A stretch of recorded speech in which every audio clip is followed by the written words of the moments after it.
কোরআনে এমনিতে আয়াত আছে যে কুল্লা আসালুকুম আলাইহি আজরান ইল্লাল মাওয়াদ্দাতা ফিল কুরবা, এবং আমাদের নবীও বলেছেন আহলে বাইতকে ভালোবাসতে। ওই জায়গা থেকে আসলে বেসিক্যালি আমাদের এই এত আয়োজন বা আহলে বাইতকে ভালোবাসার পরিপ্রেক্ষিতে হচ্ছে এত শোক পালন করা আর কি। ইমাম হোসেন যেহেতু কারবালার ময়দানে শহীদ হয়েছেন, অনেক রক্তের বিনিময়ে আজকে ইসলাম জীবিত হয়েছে, এইটার জন্য কিছুটা রক্ত তারা হয়তো বের করছে আর কি, অন্য কোনো কারণ নেই। এটা আমাদের নবীজির জন্য আমরা এই শোকটা পালন করি এবং হাসান হোসেনের জন্য এই শোকটা পালন করি।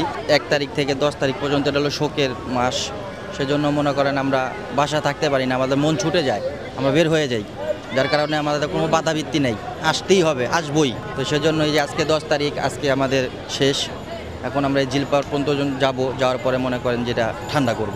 মাগরিবের নামাজের পরে আমরা মাছ খাবো, এর আগে আমরা খেতে পারবো না। এই 5 দিন আমরা মাছ খাইনি, এটা আমাদের মনে করেন মাছ খাওয়া বন্ধ। কিন্তু আবার আজকে যদি মাছ না খাই আবার 40 দিন পর্যন্ত বন্ধ থাকবে। আর অনেক নিয়ম নীতি আছে, সব তো বলা যায় না।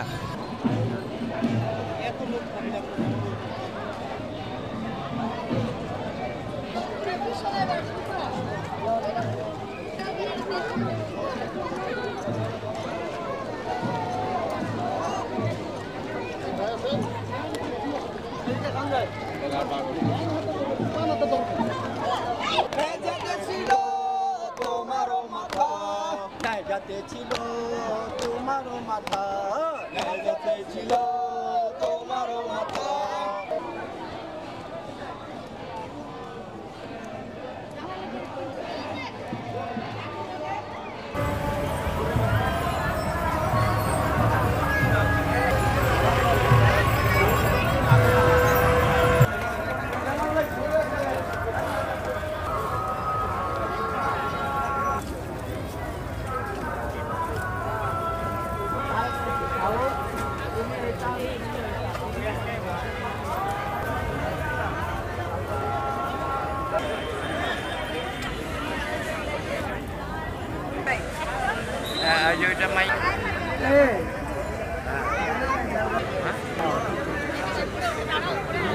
Hah?